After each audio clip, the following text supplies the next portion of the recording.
라고 정의할 수가 있겠습니다. 여러분, 우리는 어떤 삶을 살아야 될까요? 악한 삶을 살아야 될까요? 선한 삶을 살아야 될까요?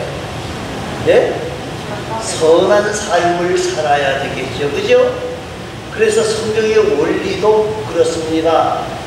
하나님이 의롭게 사는 자들에게 복을 주시고 악행을 하는 사람에게 하나님이 징벌을 하시는 것이 성경의 원리입니다. 그런데 오늘 본문에 있는 말씀을 보면은 조금 반대되는 이야기를 하고 있습니다. 자, 15절 말씀을 봅니다. 15절 말씀을 읽어보겠습니다. 내 허무한 날을 사는 동안 내가 그 모든 일을 살펴보았더니 자기의 의로움에도 불구하고 멸망하는 의인이 있고 자기의 악행에도 불구하고 장수하는 악인이 있으니. 자, 그런데 오늘 15절 말씀을 보니까 뭐라 그래요?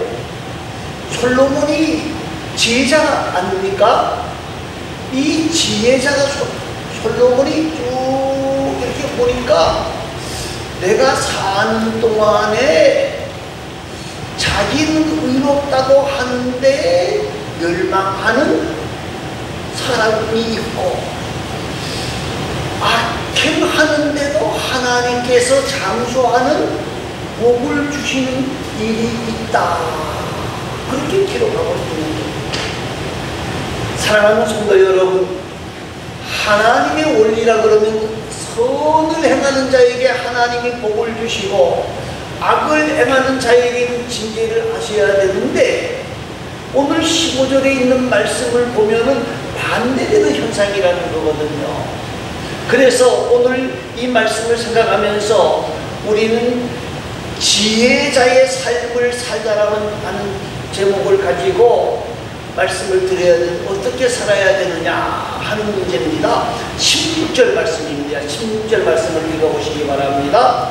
지나치게 의인이 되지도 말며 지나치게 지혜자도 되지 말라. 어찌하여 스스로 패망하게 하겠느냐. 자, 오늘 16절 말씀을 잘못 들으면 뭐라, 지나치게 뭐 되지 말라고요? 의인 되지 말고. 지나치게 뭐 되지 말라고요? 그럼 어떻게 하라는 거예요? 대충 살아가라. 적당하게 살아가라. 그렇게 들릴 수 있는 말씀이에요. 그런데 여기서 지금 솔로몬이 말하는 것은 뭡니까? 성도는 왜 이렇게 살아야 돼요? 세상 사람들이 볼 때 지나치다 할 정도로 의롭게 살아야 돼요. 그래서 예수 안 믿는 사람들이 옛날에 표준이 어디에 있었느냐? 교회 다니는 사람이 표준이었어. 근데 이제는 그 표준이 바뀌어버렸다는 데 문제가 있기는 합니다. 중요한 것은 우리는 의롭게 살아야 돼. 하나님의 말씀대로 살고 하나님의 뜻대로 살아야 되는데 중요한 것이 무엇이냐면요, 하나님의 뜻대로 하나님의 말씀대로 의롭게 살아야 되는데 하나님의 영광을 위해서 그렇게 살아야 된다는 거예요. 자기의 의를 나타내려고, 자기의 이름을 나타내려고 그렇게 의로운 척하는 자가 되어져서는 절대 안 된다는 거예요. 자기 중심이 되어지게 되어지면 교만하게 되어지고, 그렇게 되다가 보면 하나님 앞에서 패망할 수밖에 없다는 거예요. 그 대표적인 사람들이 누구냐?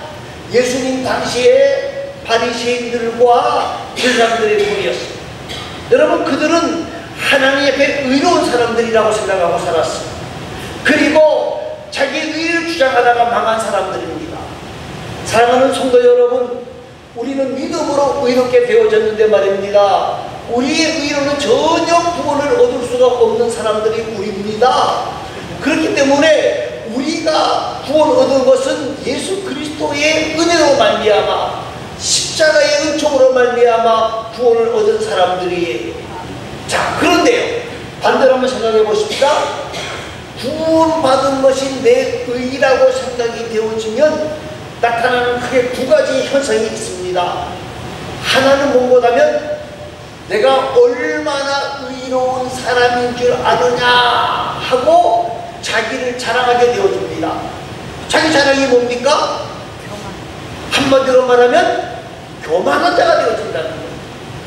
또 한 가지는요, 여러분, 하나님의 의로 우리가 구원 얻은 게 아니라 내가 잘나서 구원 얻었다 생각해가지고 교만해지고요.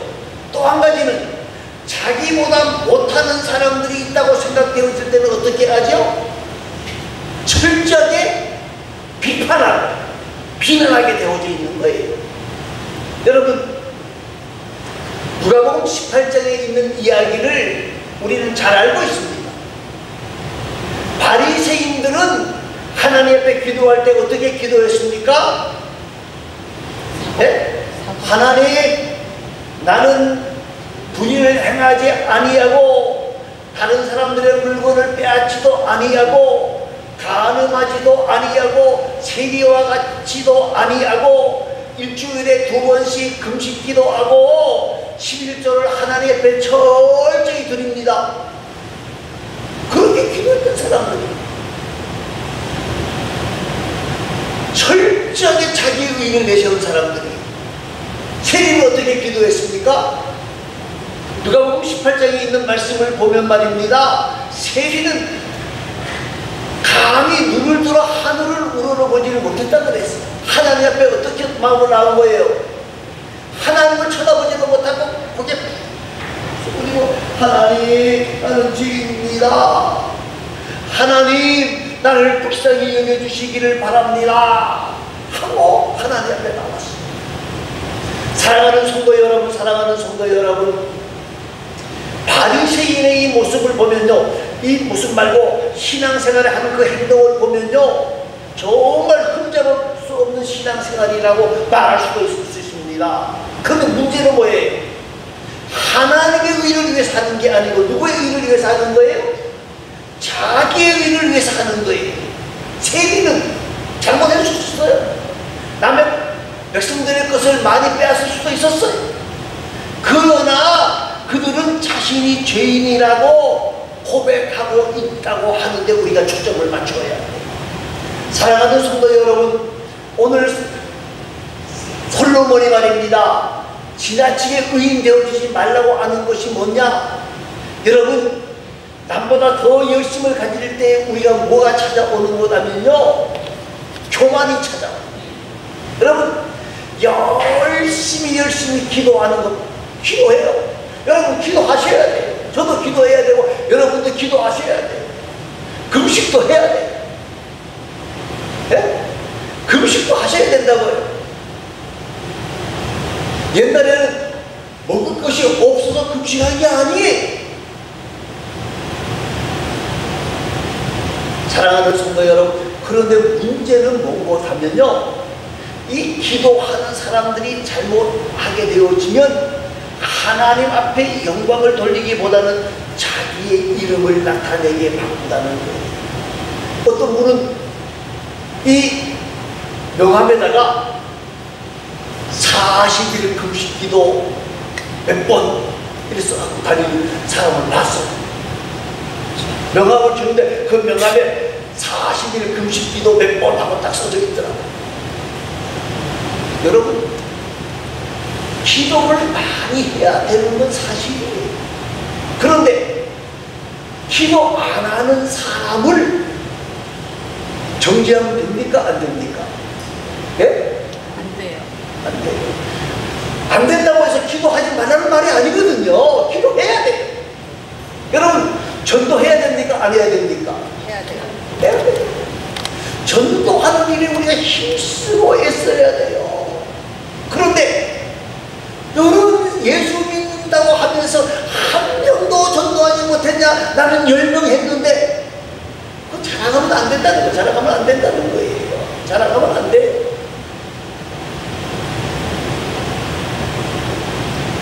여러분, 주의 나라를 위해 봉사해야 됩니까? 봉사하지 않아야 됩니까? 봉사해야 돼. 우리가 구원 얻는 것은 믿음으로 얻지만은 주의 나라를 위해 봉사하는 일을 행해야 된다는 거예요. 그런데 어떤 분이 이렇게 말하면 나는 열심히 하는데 너는 손톱 하나도 움직이지 않는다고 정죄하는 경우도 있어요. 그 사람을 잘했다는 얘기가 아니에요. 여러분, 오늘 저와 여러분이 말입니다. 이 모든 것들이 자기의 의가 되어질 때에 다른 사람을 비판하게 되어지고 다른 사람들을 정죄하게 되어지고 교만하게 되어질 수밖에 없다는 거예요. 그래서 16절 말씀이 지나치게 의인 되지 말라고 하는 거예요. 의인에게 살지 말라는 말이 아니라는 거예요. 여러분, 우리는 죄인입니다. 나는 죄인입니다. 오직 십자가의 예수님만 의지합니다. 십자가의 은총 때문에 내가 살아갑니다. 나의 나 된 것은 뭐다? 하나님의 은혜입니다. 감사하는 마음으로, 겸손한 마음으로 살아갈 때에 진정한 의인이 되어줄 수 있다는 사실을 여러분 기억하십시오. 저와 여러분이 말입니다. 내가 무엇을 했네, 내가 뭘 했네, 내가 병 고치는 은사를 받았는데 병을 얼마나 고쳤는데, 거기에 내가 아니라 누가 있어야 된다는 거예요? 예수님이 거기에 있어야만이 참된 의인이라고 하는 사실을 여러분 기억하시며, 우리의 모든 것이 하나님 것입니다. 건강도 마찬가지고 물질도 마찬가지고 지혜도 마찬가지고, 하나님이 나의 나 된 것은 하나님의 은혜로다 고백하면서 하나님의 말씀대로 살아갈 때에 우리는 의인 되어질 수 있다는 사실을 꼭 기억하시기를 바랍니다. 또 한 가지는 17절 말씀입니다. 17절 말씀 다 같이 읽습니다. 지나치게 악인이 되지도 말며 지나치게 우매한 자도 되지 말라. 어찌하여 기한 전에 죽으려고 하느냐. 자, 이 말도 그대로 받아들이면 오해가 처리할 수 있는 문제예요. 뭐라고 그랬어요? 지나치게 악인이 되지도 말며 지나치게 우매한 자도 되지 마라. 그러니까 적당하게 죄를 짓고 들키지만 않으면 된다. 요사이 유행하는 단어 중에 하나가 10계명이 아니라 11계명이 있는데, 그게 뭐고 하면 11계명은 적당히 하고 들키지 말아라. 우스갯소리로 누가 그런 이야기를 있는데, 이 말은 그런 말이 아니. 우리가 선을 행하들은 적당하게 하고 모든 것을 적당하게 살아라, 이 말이 아니라 뭐예요? 우리는 지혜자다, 의인도 될 수 없다. 그러니까 누구를 의지하지 말고, 나를 의지하지 말고 누구를 의지하라는 말이에요? 하나님을 의지하라. 하나님을 의지하라, 그 말이에요. 여러분, 의로운 삶을 살아가는 것은 당연한 거예요. 그런데 우리가 이 땅을 살아가면서 뭘 볼 수 있는 거라면요, 나는 그래도 의롭게 살아간다고 생각했는데, 나는 의롭게 살아간다고 하는데 내보다 의롭지 못한 사람이 더 잘 되는 걸 보면서 원망이 들어올 때가 있다는 거예요. 여러분, 그런데요, 이 땅의 행복은 잠깐이라는 걸 우리가 기억을 해야 돼요. 이 땅의 행복은 잠깐이에요. 그런데 하나님의 나라와 지옥은 영원한 세계예요. 하나님의 천국과 지옥 중간 나라가 있을까요, 없을까요? 예? 어디를 가나 중간지대가 있어. 우리나라도 남북이 갈라졌지만은 DMZ라고 해서 중간지대가 얼마나 있어요? 4km가 있어요. 4km. 남북으로 2km, 4km. 꽤 놀래? 그러면 천국과 지옥도 DMZ가 있을까요, 없을까요? 없어요. 없어요. 여러분, 우리의 인생은 안개 같은 인생이에요. 나그네 같은 인생이에요. 돌아갈 길이 있고 돌아갈 곳이 있다는 사실을 여러분 기억하시고요.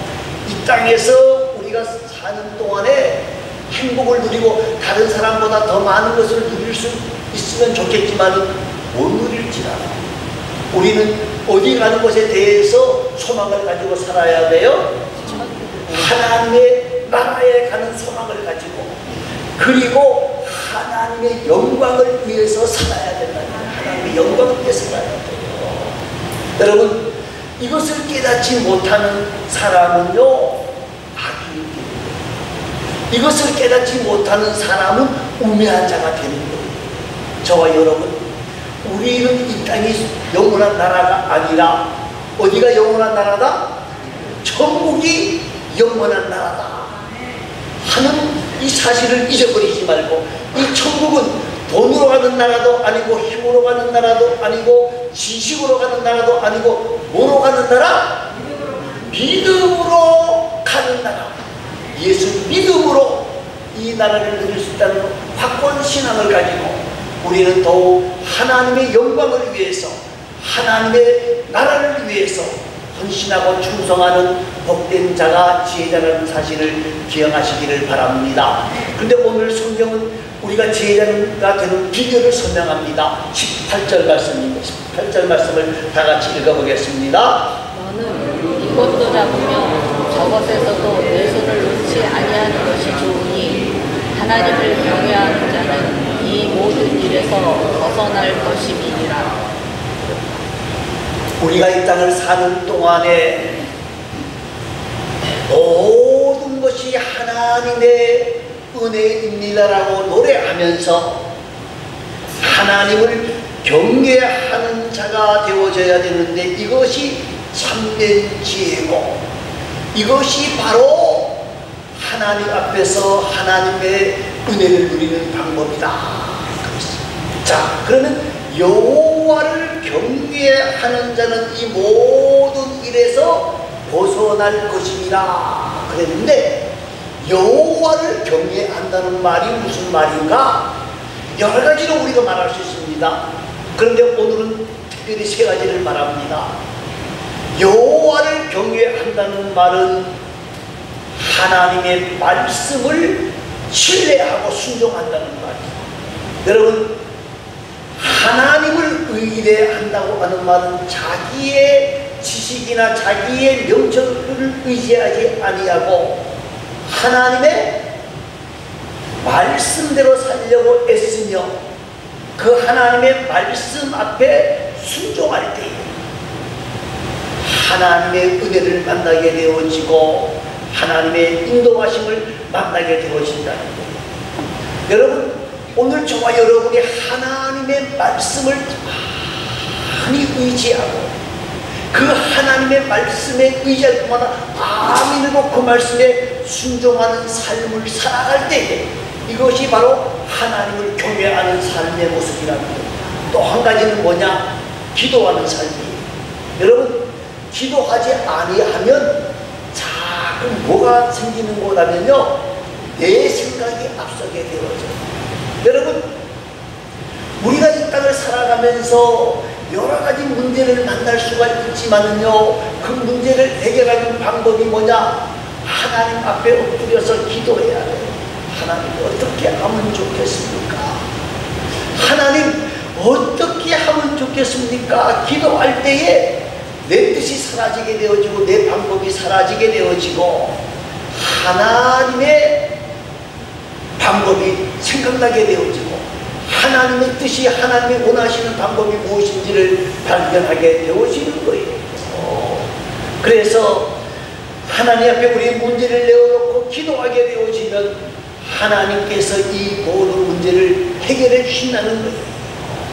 사랑하는 성도 여러분, 오늘 저와 여러분이 말입니다, 여호와를 경외하는 것은 이 하나님의 말씀을 붙잡고 그리고 기도하는 것이다 하고 생각하시기를 바랍니다. 그러면 이것으로 끝나는 것이 아니라 주님께 맡기는 거예요.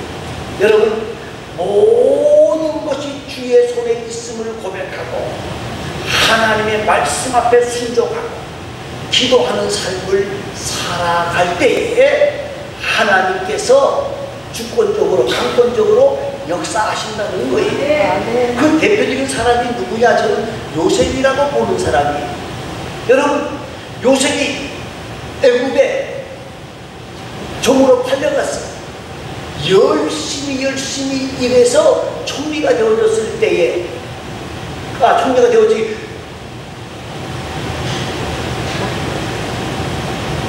누구죠? 갑자기 머리가, 보디발의 집에 가정 총무가 되어졌을 때에 누가 유혹합니까? 보디발의 아내가 유혹합니다. 그런데 왜 그 유혹에 넘어가지 않았습니까? 하나님의 말씀 때문에 넘어가지 않았어요. 내가 하나님의 말씀을 부여잡고 있다. 그 말씀을 붙잡고 절대 넘어가지 않았다는 거예요. 하나님 경외함으로 그렇게 했어요. 또 한 가지, 이제 감옥에 들어갔는데 술 맡은 사람의 꿈을 해석해 줬는데도 계속 감옥에 있었어요. 그런데 바로가 꿈을 꾸고 그 꿈을 해석할 자를 찾을 때에 요셉이 바로 앞에 나아가서 뭐라고 말했습니까? 내가 하나님 앞에 물어본다는 말이 뭐예요? 기도하고 하나님께서 이 방법을 반드시 가르쳐 줄 겁니다. 누가 가르쳐 주신다고요? 하나님. 그리고 바로 앞에 말합니다. 전능하신 하나님이 저에게 말씀하셨는데 이것은 7년 흉년과 7년 풍년을 예언하는 꿈입니다 하고 이야기를 해요. 자기 이름 냈습니까? 안 냈습니까? 안 냈어요. 온전히 하나님께만 영광을 돌릴 때에 하나님은 요셉을 애굽의 국무총리로 만들어주시는 모습을 봅니다. 사랑하는 성도 여러분, 지혜자가 됩시다. 지혜자가 뭐냐? 지혜자가 뭐예요? 지나치게 내 의를 나타내고 내가 복음 쓰는 사람이 아니라 온전히 누구에게만? 하나님께만 영광을 돌리는 사람. 그런 사람은 하나님의 말씀을 붙잡는 사람이고 기도하는 사람이고 그리고 하나님 앞에 모든 것을 맡기는 사람이라는 사실을 기억하면서 우리 모두가 그러한 삶을 살아가는 복된 자들이 되시기를 간절히 소망합니다. 우리 다 같이 2분 동안 기도하겠습니다.